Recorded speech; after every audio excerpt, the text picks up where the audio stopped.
ሃሌሉያ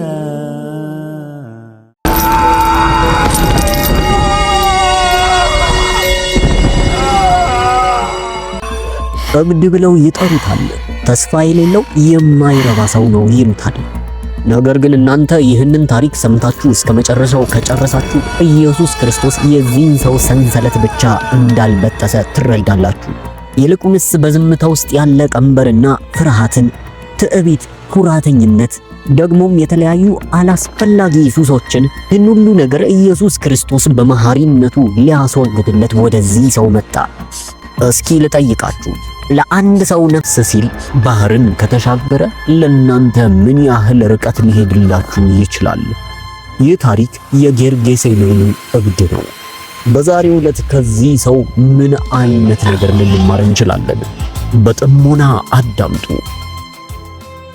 ጊዜው ምሽት ነው። ጠንከር ያለ ወጀብ አለ። የገሊላ ባህር በተወሰነ መልኩ እየተናወጠች ነው። ባህሩ ደቀ መዛሙርቶቹን መዋጥ የሚፈልግ ይመስል ይናወጣል። በዚህ ሁሉ አደገኛና ጠንካራ ወጀብ ውስጥ ግን ኢየሱስ ለጥ ብሏል። በዙሪያው አደገኛ ወጀብ ቢኖርም ኢየሱስ ግን ተኝቶ ነበር። ለዚያውም የሰላም እንቅልፍ። ደቀ መዛሙርቶቹ በሙሉ እጅግ በጣም ፈርተዋል። ወደ ኢየሱስም እጃቸውን ዘርግተው ይጮሁ ጀመር፣ እርዳታውንም ፈለጉ። ወዲያውኑ ኢየሱስ ክርስቶስ ከተኛበት ነቃና ወጀቡን ጸጥ እንዲል አስሰው። ወዲያውኑ ንፋስ ታሰሰው። ወጀቡና ማዕበሉ ጸጥ ረጭ አለ። ባህሩ ወደ ሰላም ተመለሰ። መጽሐፍ ቅዱሳችን በማርቆስ ወንጌል ምዕራፍ 4 ቁጥር 41 እንዲህ ይላል፣ እጅግም ፈሩና እንዲህ ንፋስም ባህርም የሚታዘዙለት የማን ነው ተባባሉ። ማናቸውም ይህንን ጥያቄ በድፍረት ለመመለስ በጊዜው አልቻሉም ነበር። በሰዓቱ ሁሉም ግራ በመጋባት ውስጥ ነበሩ። ከዚህ በኋላ መርከቢቷ ወደ ጌርጌሴኖን ደጃፍ ላይ መጠጋት ጀመረች። ከፍታ ላይ ያለች ስፍራና በአሳሞች የተሞላች መንደር ነች። አየሩ ግን ተበክሏል። ሙታንን ይሸታል። የሚያውክ መንፈስ በዛ ስፍራ እንዳለ ለማንም ያስታውቃል። የአካባቢው ነዋሪዎች ያንን ስፍራ በአንድ ነገር ያውቁታል። በእርግጥ ስፍራው በመቃብር ስፍራዎች የተሞላ ነው። ኢየሱስና ደቀ መዛሙርቶቹ ወደዚህ ስፍራ እየተጠጉ ነበር። በድንገት ከአንዱ የመቃብር ስፍራ ጥላ ይንቀሳቀስ ጀመር። ፈጣን፣ ቀልጣፋና የሚያስፈራ አይነት ጥላ። በእርግጥ ጥላው ሰው ነበር። ይህ ሰው ሰውነቱ በሙሉ ቆሳስሏል፣ ተልተልትሏል። ጸጉሮቹ እንኳን ካለመስተካከላቸው የተነሳ ተቆጣጥረው ነበር። አይኖቹ ጠቁረው ያስፈራሉ። ይህ ሰው ለረጅም ዓመታት ይህንን እንደ ቤቱ አድርጎት ነበር። ለመቃብር ስፍራው ለሱ ቤቱ ነው። ማንም ሰው ይህንን ሰው ሊያስቆመው አልቻለም። በሰንሰለትም ቢሆን ሰውየውን ማስቆም አልተቻለም። ሰዎች እንደምንም ሰንሰለት በላዩ ላይ ሲጠመጥሙና ሲያስሩ ወዲያውኑ ከላዩ ላይ የተጠመጠመውን ሰንሰለቶች ይበጣጥሰዋል። ማንም ሰው ይህንን ሰው ለመያዝ ጠንካራ አልነበረም። ምክንያቱም የዚህ ሰው ጥንካሬ የሰዋዊ ጥንካሬ አልነበረም። ቀንና ማታ በዚህ ስፍራ ላይ የነበሩት መቃብር ስፍራዎች ጋር ይዘዋወራል። እየተዘዋወረም ራሱን ባገኘው ድንጋይና ስለታማ ነገሮች ይቆራርጣል። የገዛ ሰውነቱን ይቆራርጥ ነበር። አንድ ሰው ግን ወደዚህ እብድ ሰው እየተጠጋ ነበር። ይህ ሰው እንደ ሌሎቹ ሊያስረውና ሰንሰለት ላዩ ላይ ሊደርብ አልነበረም። የእግዚአብሔር ቃል በሉቃስ ወንጌል ምዕራፍ 8 ቁጥር 27 ላይ ሲናገር እንዲህ ይላል፣ ወደ ምድርም በወጣ ጊዜ አጋንንት ያደሩበት አንድ ሰው ከከተማ ወጥቶ ተገናኘው።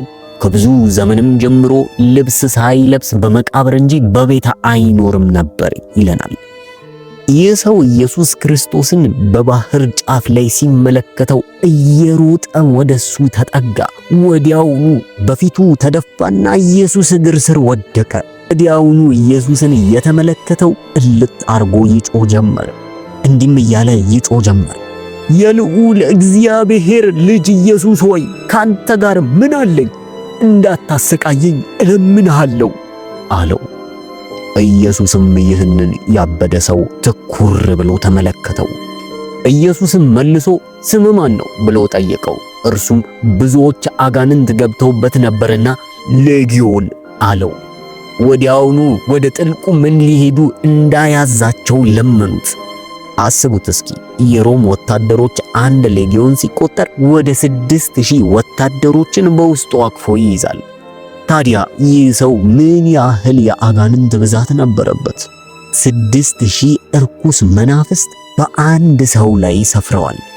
የጨለማው ዓለም አንድ ሙሉ ሰራዊት የሚያክል በአንድ ቀጭን ሰው ላይ። ይህንን የተመለከቱ ደቀ መዛሙርት እጅግ በጣም ተደናገጡ። ወጀብ ሲታዘዝለት ተመልክተዋል። የተለያዩ በሽታዎች በእጁ ሲቀልጡ አይተዋል። ደግሞም ሰውን ከሙታን ሲያስነሳ አይተዋል። ይህኛው ግን ይቻላል ብለው የማያስቡት ጦርነት ነበር። በዚህ ሰው ውስጥ የነበሩትም አጋንንቶች ኢየሱስን እየለመኑት እባክህ ወደ እነዚያ አሳሞች ላከን እንጂ ወደ ጥልቁ እንዳትልከን ብለው እጅግ በጣም ለመኑት። በእርግጥ በአቅራቢያቸው አንድ የአሳማ መንጋ ነበር። አጋንንቶቹም ወደ ጥልቁ ከመላክ ይልቅ በእነዚህ አሳማዎች ውስጥ መኖርን መርጠዋል። ኢየሱስም እንዳሉት ፈቀደላቸው። ወዲያውኑ የሰው እየጮኸ ውስጡ የነበሩትን አጋንንቶች ማስወጣት ጀመረ።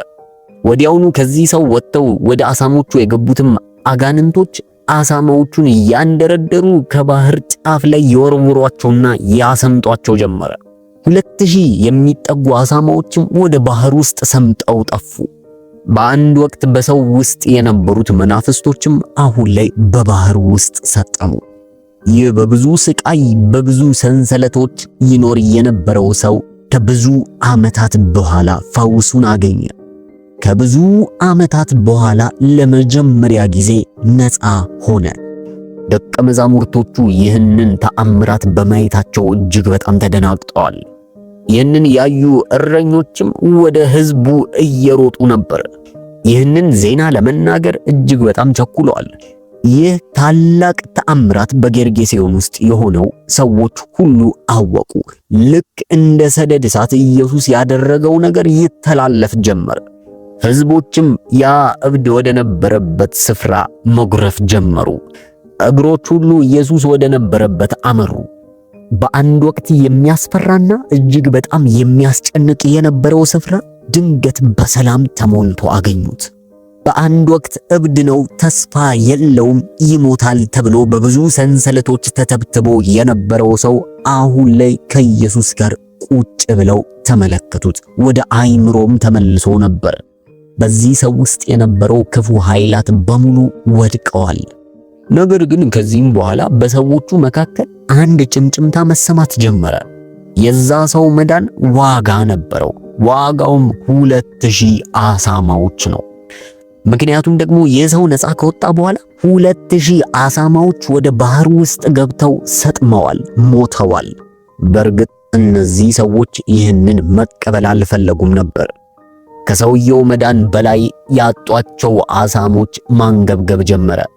እርስ በእርስም በንዴትና ቁጣ ባዘለ መንፈስ ይነጋገሩ ጀመረ። የአሳማዎች ሕይወት ከአንድ ሰው ሕይወት ተወደደባቸው። በሆነውም ነገር ፍጹም ደስተኛ አልነበሩም። ኢየሱስንም ከአካባቢያቸው እንዲርቅ መናገር ጀመሩ። መጽሐፍ ቅዱስ በማርቆስ ምዕራፍ 5 ቁጥር 16 እንዲህ ይላል፣ ያዩት ሰዎችም አጋንንት ላደሩበት ሰው የሆነውንና ስለ እሪያዎቹ ተረኩላቸው፣ ከአገራቸውም እንዲሄድላቸው ይለምኑት ጀመረ። አስቡት እስኪ በስፍራው ሰላምን ያመጣውን ሰው እንዲሄድላቸው ለመኑት። ነፃ የወጣው ሰው ሰንሰለቶቹ ተበጣጠሱ። ነገር ግን ነዋሪዎቹ በፍርሃት ውስጥ ተተብትበው ነበር። ታዲያ ይህ ሰው ኢየሱስን ሮጦ ተከተለው።